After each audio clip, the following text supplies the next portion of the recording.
Halo semuanya, selamat sore dan salam sejahtera buat kita semua. Di sini saya akan mempresentasikan tugas saya yang berjudul Pilar-Pilar Pendidikan menurut UNESCO. Oke.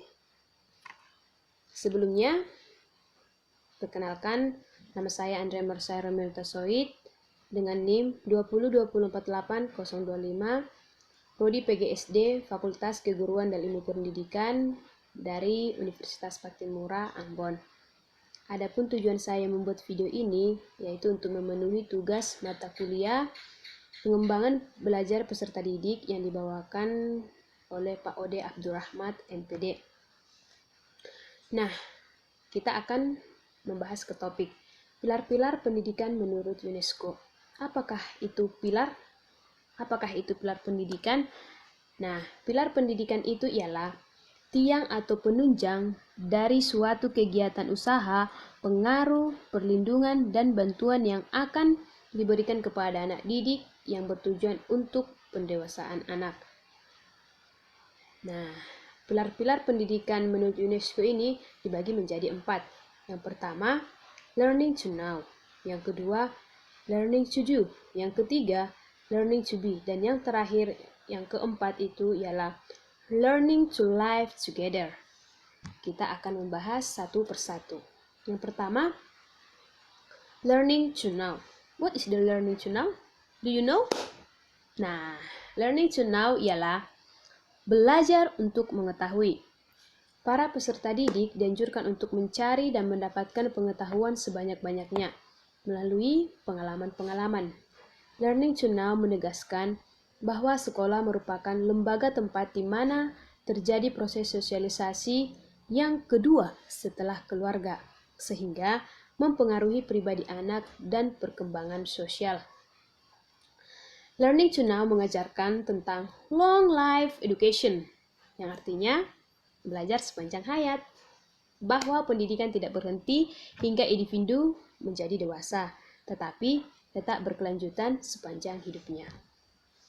Konsep apa yang bisa kita lakukan untuk mencapai learning to know itu? Nah, kita akan membahasnya. Bahwa belajar learning to know, belajar untuk mengetahui. Peserta didik harus memiliki tujuan yang akan dicapainya. Hal apa saja yang harus diketahuinya dan bagaimanakah cara atau proses yang harus ditempuh untuk dapat mengetahui hal-hal yang ingin ia ketahui. Oke, sekarang kita akan bahas nomor 2, yaitu learning to do. Apa itu learning to do? Learning to do itu ialah belajar untuk berkarya, dan learning to do itu adalah kreatif. Belajar untuk berkarya. Setelah belajar mengetahui dan mencari hal-hal yang ingin diketahui, maka peserta didik diarahkan dengan potensi yang dimilikinya. Dan yang kreatif, mempersiapkan diri agar dapat bisa hidup di masyarakat, terjun ke dunia kerja, dan menghasilkan kreativitas yang dimilikinya. Apakah itu inti dari learning to do?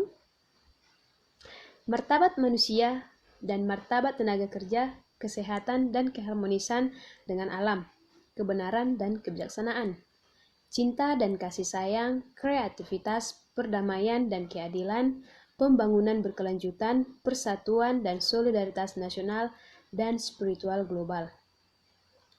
Nilai yang perlu dimiliki seseorang dalam hal belajar untuk berkarya yang paling utama adalah nilai spiritual global. Nah, kita akan membahas yang nomor 3, yaitu learning to be.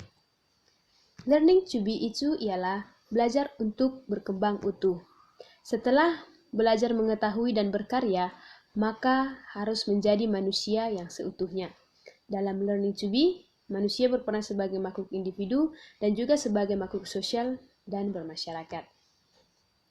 Belajar berkembang utuh menurut Afnive adalah untuk mendidik manusia menjadi manusia yang lengkap atau manusia yang sebenarnya. Faure merumuskan 4 tujuan umum pendidikan. Apa itu?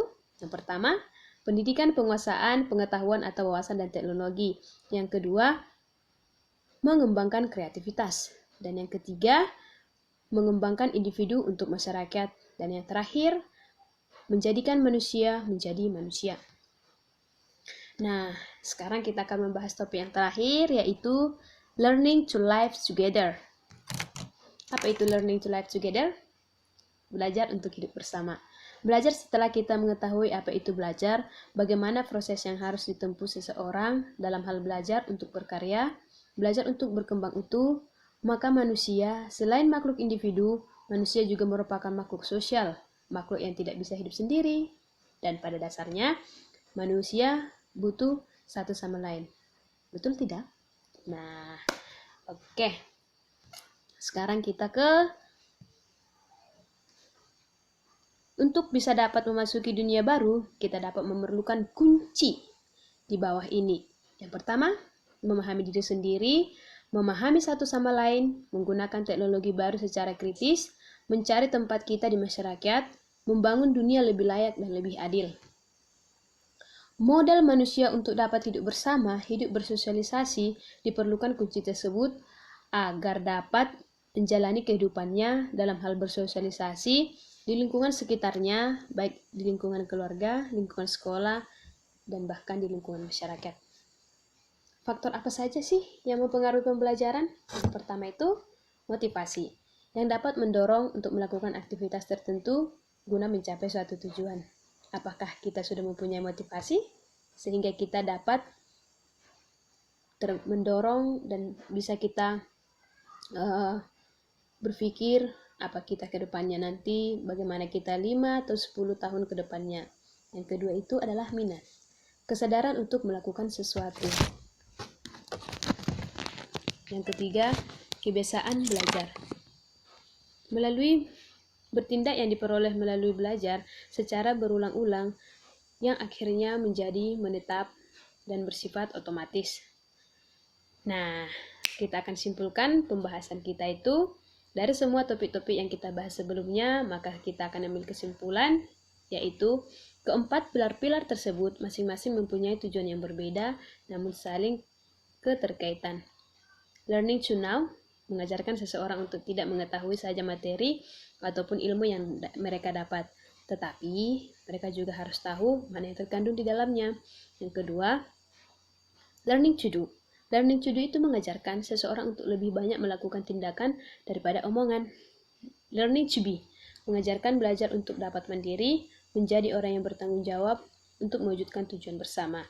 Dan yang terakhir, learning to live together menentukan seseorang untuk hidup bermasyarakat dan menjadi educated person yang bermanfaat bagi diri sendiri dan masyarakat maupun bagi seluruh umat manusia sebagai amalan agamanya.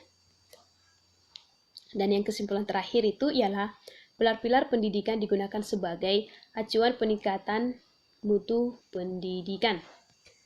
Nah, kita sudah selesai membahas topiknya.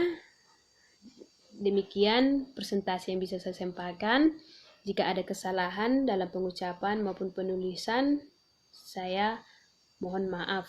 Jika ada pertanyaan, silahkan komentar di bawah. Saya mohon saran dan komentarnya. Terima kasih, Horas.